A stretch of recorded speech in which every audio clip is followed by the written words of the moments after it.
special Startup Wednesday for us, because amongst us we have entrepreneurs. These people, we are essentially wanting them to succeed because they're going to really, really help the country. They're going to create jobs.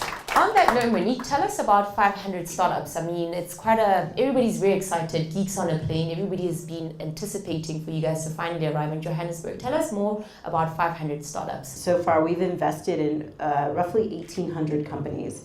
I think when Dave and Christine started 500 Startups, they thought 500 sounded like a really big number.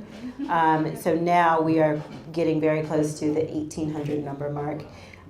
So we do both seed investments and accelerator investments. And we also have micro funds based all around the world. So we also have micro funds in Korea, Japan. We have a mobile collective, which is focused on mobile investments. So we're quite spread very broadly, and we have a very large team. We are really very much a global network, and not only investors, but also ecosystem builders in emerging markets. We've been doing work in emerging markets like Latin America and Asia for years, and now we are now starting to turn our attention towards sub-Saharan Africa. So I think when you think about 500 startups, we're a lot of things, and Accelerator just happens to be one of them. Wonderful. Jason, tell us about Edge Growth. So our mission is to create jobs by building companies led by people like those in the room. We manage capital, so we got about 800 million of capital, which we invest 2 to 20 million rand checks. We take risks, so we're late stage venture investors, I guess. And then we work with corporate supply development programs, so the Sanlums and the FNBs of this world. We help grow their suppliers. And then thirdly, I'm doing this new interesting thing called 10xe, because we discovered it's really hard building companies. And once entrepreneurs are successful, that success brings growth, and growth makes all hell break loose. And so we're trying to help entrepreneurs when hell breaks loose. And that's what I'm doing at 10xe. Okay, wonderful. Catherine, tell us about Endeavour South Africa and also perhaps globally. Our mission is to lead the entrepreneurship movement around the world. And you probably think, well, what does that mean? Essentially what that means is to find the very best entrepreneurs, help them scale their businesses, and let them lead the ecosystem. So of, by, and for entrepreneurs. We provide support, so we mentor focused in the form of mentorship in advisory boards, providing very focused support with the founding teams, providing access to markets. We're currently operating in 29 countries around the world, 52 cities.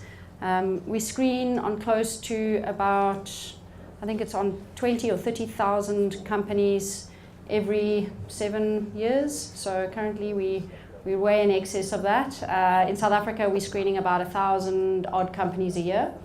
To give you an idea that in terms of selection, the rigor of selection is actually the most powerful part of the Endeavour process in mentorship.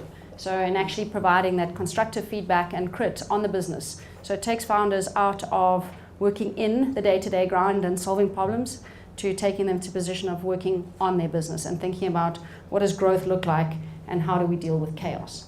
So yeah, that's Endeavour in a nutshell.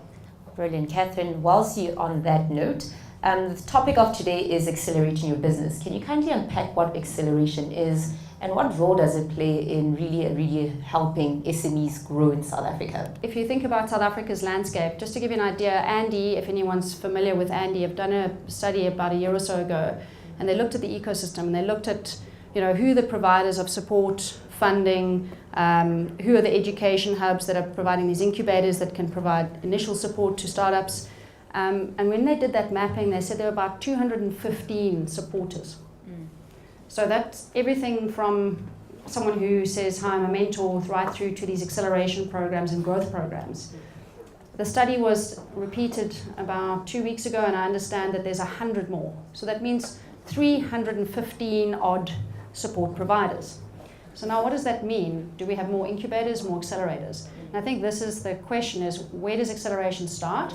What is defined by it, or what do you define it as?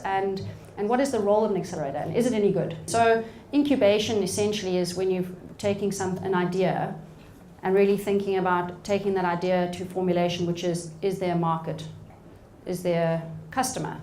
Can I actually sell it? then you hopefully sell to more than one customer. Otherwise, you might as well pack up and go back to studying.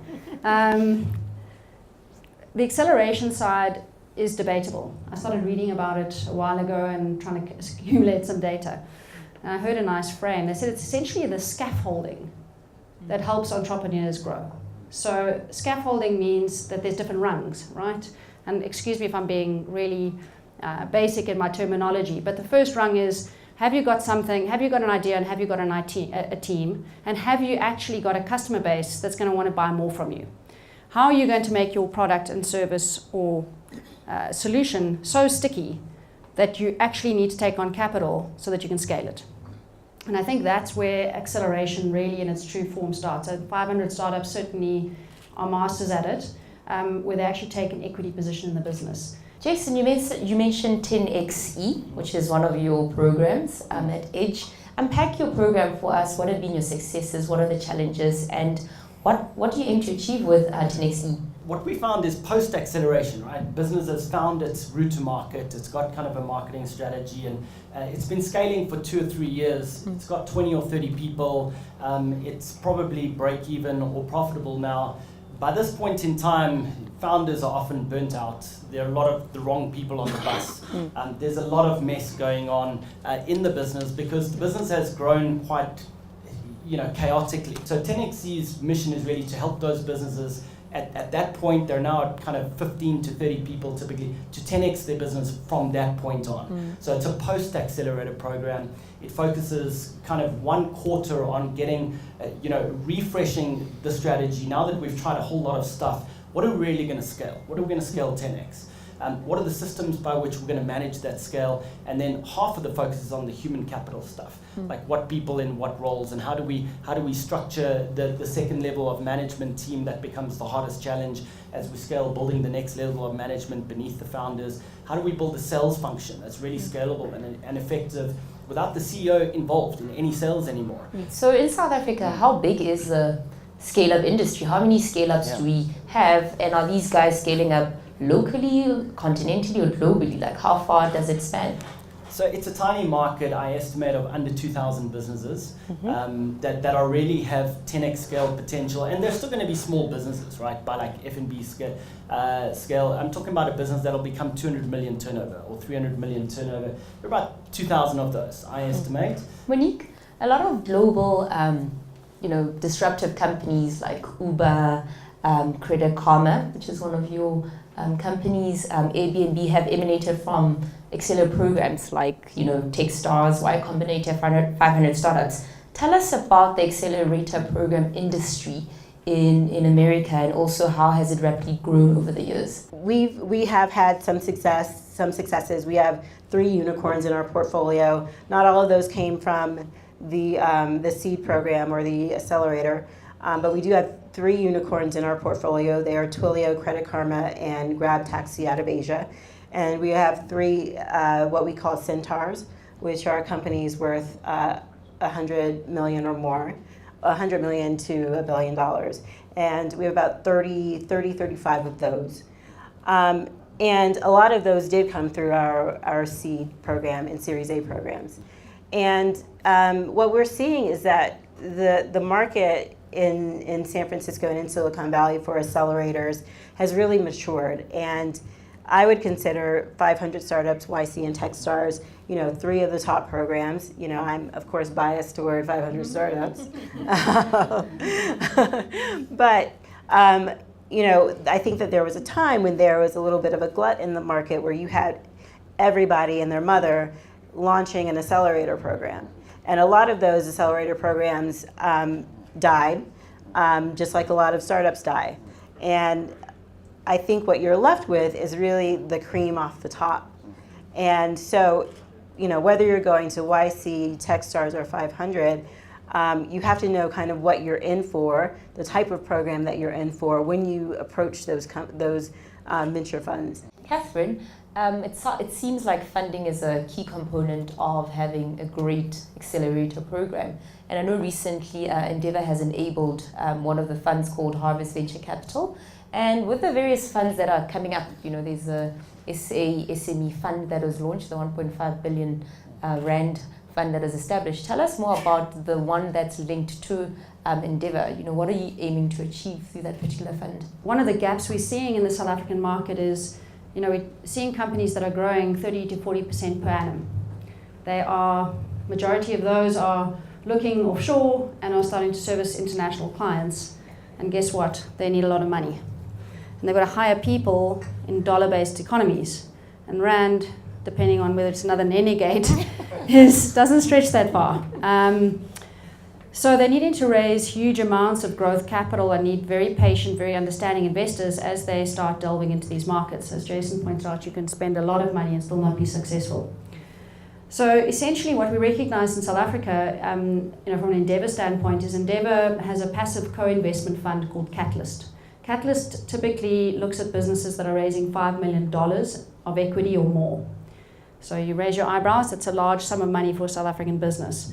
Now, somewhere between kind of 5-6 million rand in equity and $5 million in equity is a big gap. So how are we going to fill that? So essentially we went around the market and spoke to a few seasoned campaigners, and they said, well, some of the key ingredients are a great international network, high net worth individuals that have natural proclivity towards entrepreneurs, aren't afraid of losing too much money, or if they do lose money, they know how to make it up somewhere else. And pair that with Endeavour's network and search and selection capability. And Harvest was born. So essentially Harvest looks and levers Endeavour's search and selection process. They invest in Endeavour selected entrepreneurs. They take an equity slug. They're very patient investors and unlock both the Endeavour and the Harvest network across the world. And as the entrepreneur scales and grows, hopefully the Endeavour network can help them on that growth journey as they enter new markets. Jason, Monique did touch on the notion of, any other person is coming up with accelerator programs. There's a newly released ecosystem map that definitely has collected many, many more accelerators in South Africa. And the challenge we've had is that while we still have high levels of unemployment, we're doing all these great initiatives, putting in together all these great accelerators, but we're not seeing the results. We're not seeing the return on investments. So should the incubator accelerator industry in South Africa be accelerated? Because at the end of the day, we need to be able to say, you've created jobs. You've made many, many more sustainable businesses. You made them much more profitable. So what are your thoughts around regulating the space? Personally, and it's just my opinion, I think we should let the market vote. I think we should let all the programs start. I think we should allow them time to mature. Some of them will die, that will be a good thing. Lots of them will change and then die, and that will be a good thing. And a couple of them will survive because they create so much impact, people keep coming and people keep talking about them. And that's how I think we should regulate the market. We should allow the market to vote. Monique, in terms of accelerator programs and managing entrepreneurs' expectations, there's a sense that if I'm in an incubator accelerator, I'm definitely going to succeed. How do you manage that expectation? We regularly tell them that not everyone will succeed. We invest in roughly 40 to 45 companies per batch 4 times a year. So obviously not every single one of them will succeed. I think, 20% get to Series A, and then 2% get to IPO.